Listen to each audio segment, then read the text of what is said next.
পাঁশকুড়ার উত্তর মেছো গ্রামে ছাত্রীনিবাসের শৌচালয় থেকে একাদশ শ্রেণীর ছাত্রী ঝুলন্ত দেহ উদ্ধার ঘিরে চাঞ্চল্য ছড়ালো। ঘটনাটি ঘটেছে পাঁশকুড়া 1 নম্বর গ্রাম পঞ্চায়েত এলাকার মেছো গ্রামের Binapani Gurukul hostel and ট্রাস্টে।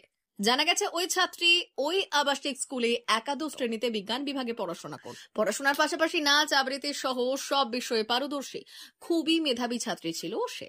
Class 9 থেকে ওই হোস্টেলে থেকে পড়াশোনা করত সে। সোমবার দুপুর নাগাদ ছাত্রীনিবাসের শৌচালয়ে তার ঝুলন্ত দেহ দেখতে পায় সহপাঠীরা।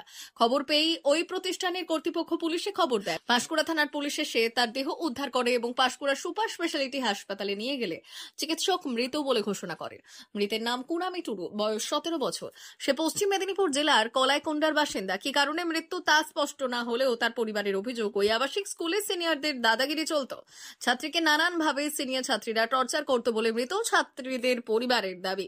তবে এমন মৃত্যুর অভিযোগ তাদের গাফিলতি বলে স্বীকার করে নিয়েছে স্কুল কর্তৃপক্ষ।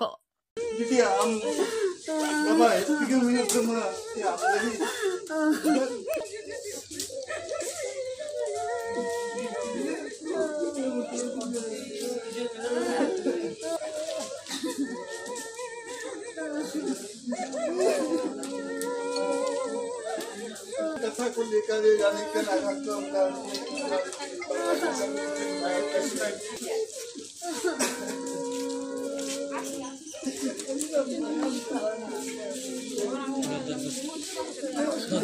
আমার মেয়ে তো এখানে হসপিটালে দেখলাম, খবর পেলাম হোস্টেলে বসন্ত আবাস হোস্টেলে ওখানে থাকতো।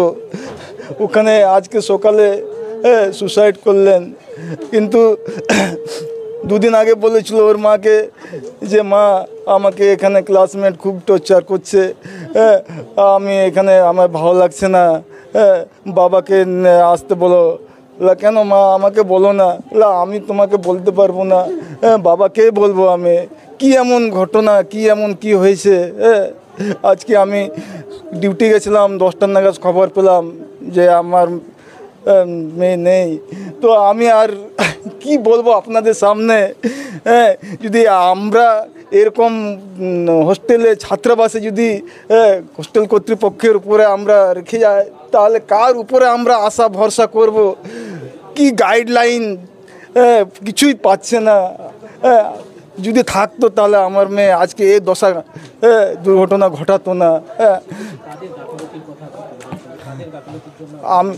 গাফিলতি এখানে হোস্টেল স্কুল কর্তৃপক্ষের গাফিলতি আছে, আর ওনারই বেশি গাফিলতি থাকবে। যদি ক্লাসমেটের কিছু বলে থাকে তারা তো সমাধান করবে, তার জন্য তো তারা ওখানে আছে। ওই ক্লাসমেট, ওদের বন্ধু বান্ধব। হ্যাঁ, টর্চার করা হচ্ছে। ওনার সঙ্গে আরেকটা মেয়ে, ওর বন্ধু, মানে খুব কাছের বন্ধু, ওর মাকে বলছে মা আমাকে এখান থেকে নিয়ে যাও, আমি এখানে থাকবো না, এখানে খুব টর্চারিং হয়, ভালো লাগে না। কিছু কথাবার্তাগুলো ওরা সিনিয়র হয়তো, ওর জন্যে এদেরকে অনেক কিছু কথাবার্তা বলে। হ্যাঁ, দাদাগিরি চলতো। আমরা সকালে খবর জানতে পারছি, ওই 9টা সাড়ে 9টার দিকে। আমার মেয়ে ক্লাস 11-এ পড়াশোনা। কুনামি টুডু।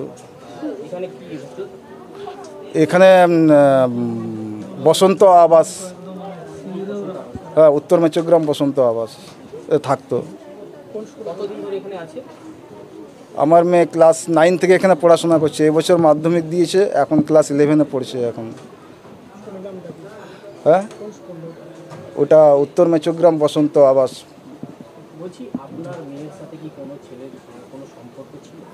না, সেটা তো আমাদের কাছে খবর নেই, আমরা জানিনি।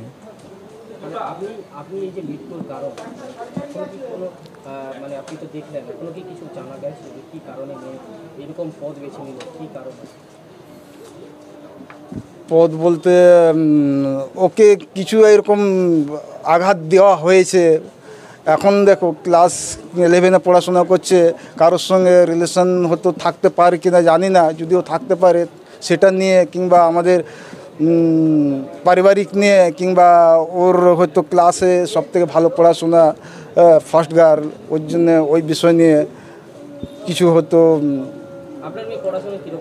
আমার মেয়ে খুব ভালো, ফার্স্ট ক্লাস ছিল, ক্লাসের মধ্যে সবার থেকে ফার্স্ট রেজাল্ট করেছে এবছর। এটা উত্তর মেচগ্রাম বসন্ত আবাস কি বাণী বলে। আমি চাইছি এখানে সঠিক তদন্ত চাইছি, কি কারণে আমার মেয়ের এই মৃত্যু ঘটনা ঘটলো। আমার নাম বিনয় টুডু, মেয়ের নাম কুনামি টুডু। আপনাদের আবাসনে ছাত্রীর এরকমভাবে মৃত্যু, কি বলবেন বিষয়টা? প্রথমত বলি, আবাসনটার নাম হচ্ছে বিনাপানি গুরুকুল, তো মানে হোস্টেল যেটা। তো সে বিষয়ে ছাত্রীটি খুব ভালো, পড়াশোনায় ভালো, নাচ গানে ভালো এবং খুব স্যার ম্যাডামদের খুব প্রিয়। তো সেই হিসাবে এইরকম একটা বুদ্ধিমান মেয়ে মানে কিভাবে এটা করলো, কেন করলো, আমরাও এর হয়তো সঠিক ব্যাপারটা আসতে পারছি না। কখনো তার বান্ধবীরা বলছে ও একটু মন খারাপ ছিল কয়েকদিন, কেউ বলছে বান্ধবীদের সঙ্গে একটু গণ্ডগোল হয়েছে। এবার আমরা কি দেখি, একটু আধটু হয় ওরকম, বান্ধবীর সঙ্গে অনেক সময় বিভিন্ন রকম সমস্যা হয়। তো এখনও পর্যন্ত আমরা সেইভাবে মানে এত বড় সিদ্ধান্ত নেওয়ার কারণটা এখনও আমরা বুঝতে পারছি না। পরিবারের লোক তো অভিযোগ তুলছে যে আপনাদের আরও একটু দৃষ্টি নজর রাখলে হয়তো ছাত্রীর এরকম ঘটনাটা ঘটবে। হ্যাঁ, সেটা আমরা অস্বীকারও করব না। এবার আমরা হয়তো বুঝতেও হবে। তো যেমন ধরুন, সে হয়তো তার মাকে বলেছে যে আমি কিছু কথা বাবাকে বলতে চাই, বা একটু বন্ধুদের সঙ্গে একটু সমস্যা হয়েছে, তার মাও যদি একটু আমাদের বলে যেত যে এরকম হচ্ছে, ব্যাপারটা একটু দেখুন, তাহলে আমাদের হয়তো আরও সুবিধা হতো। আমরা চাচ্ছি যে গার্জেনরাও আমাদের একটু সহযোগিতা করুক। এখন গার্জেনের তো কোল খালি হয়েছে, আমরা তো তার পূরণ করতে পারবো না। আবার তার সঙ্গে যে অন্যান্য ছেলে মেয়েদেরও ভবিষ্যৎ তাদের কোনো নষ্ট হয়ে যাবে, সেটাও আমাদের কাছে মানে মানে কী বলে পাওনা নয়, বা আমরা চাই না সেটা কোনোভাবে হোক। তো তবুও সেখানে হয়তো একটা আলোচনার জায়গা থাকতো। এবং ও খুব বুঝনদার মেয়ে, ও ভালো বোঝে, হয়তো বোঝালে একটু ভালো করে বুঝতো, কিন্তু সেই সুযোগটাও হয়তো আমরা পাইনি। স্কুলের মধ্যে সিনিয়রদের দাদাগিরির একটা প্রসঙ্গ তুলছেন পরিবারের লোকেরা।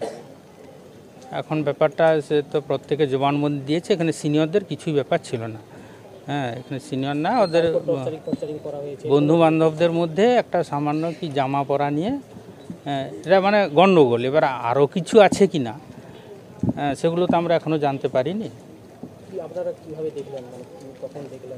আমরা ওই 8:45-এর দিকে দেখলাম, মানে আমি অ্যাকচুয়ালি ছিলাম না, মানে ওর বান্ধবী দেখেছে প্রথম, তারপরে ম্যাডামরা এসে।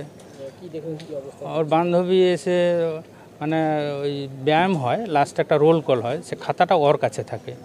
মানে ও তো আমাদের খুব ফেমাস মেয়ে, তো ওর অনেক দায়িত্ব থাকে আর কি, ওর কাছে খাতাটা আছে।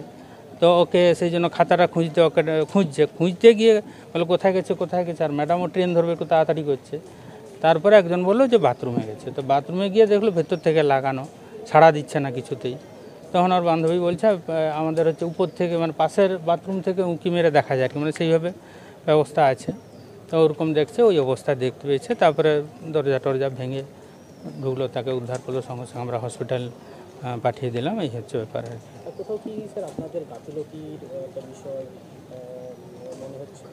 দেখুন, কষ্ট আমাদেরও কম হচ্ছে না। এখানে প্রতিষ্ঠানের সুনাম বদনাম লুকিয়ে আছে, কোনো প্রতিষ্ঠান চায় না যে এই ধরনের ঘটনা ঘটুক, কিন্তু ঘটে যাওয়া মানে আমাদের তো একটু দায় নিতেই হবে যে ঘটেছে, এটা তো আমাদের মানতেই হবে। হয়তো আমাদের মানে সচেতনটাও কীভাবে হলে হতো, এটাও আমরা এখনও বুঝতে পারছি না। আমাদের একটু আলোচনা বসতে হবে, কীভাবে আরও ভালো গাইড করব, কীভাবে তাদের মনের ভেতরে ঢুকবো, এগুলো হয়তো আমাদের একটু জানতে হবে। আর আমরা অভিভাবকদেরও বলবো, আমরা একটু সাহায্য করুন, যে কোনো কিছু যদি দেখতে পান, বুঝতে পারেন, তার কথার মধ্যে যদি কোনো দুঃখ প্রকাশ থাকে, একটু আমাদের জানালে কি হয়, আমরা সেইভাবে আলোচনা করে আমরা খুব সহজেই ওটা সমাধান করে দিতে পারি। কোনো প্রকার কি কোনো অস্বাভাবিক আচরণ লক্ষ্য করেছেন?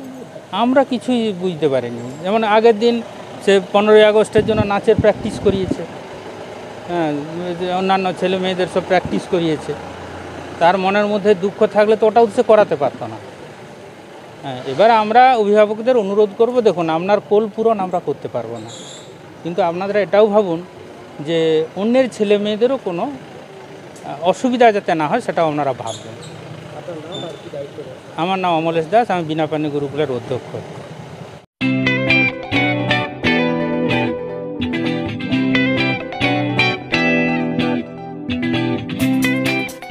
পরিবারে কেউ নেশাগ্রস্ত, কেউ মানসিক সমস্যায় ভুগছেন? চিন্তা নেই, আছে মুক্তি ফাউন্ডেশন। মুক্তি ফাউন্ডেশন মানসিক রোগের চিকিৎসা, সাইকোথেরাপি ও কাউন্সেলিং, ফ্যামিলি কাউন্সেলিং ও নেশা চিকিৎসা করে। আপনার পরিবারের কোনো সদস্যের এমন কোনো সমস্যা থাকলে যোগাযোগ করুন আমাদের সঙ্গে। মুক্তি ফাউন্ডেশন, কেশিয়ারি থানার কাছে, পশ্চিম মেদিনীপুর। নেশাগ্রস্ত মানুষদের জীবনের মূল স্রোতে ফিরিয়ে আনতে চাই বিশেষ ধরনের চিকিৎসা পদ্ধতি, যা নিয়ে এসেছে মুক্তি ফাউন্ডেশন। আজই যোগাযোগ করুন আমাদের সঙ্গে। পরিবারের সদস্যকে সমাজের মূল স্রোতে ফিরিয়ে আনুন। যোগাযোগ নম্বর 7478306038।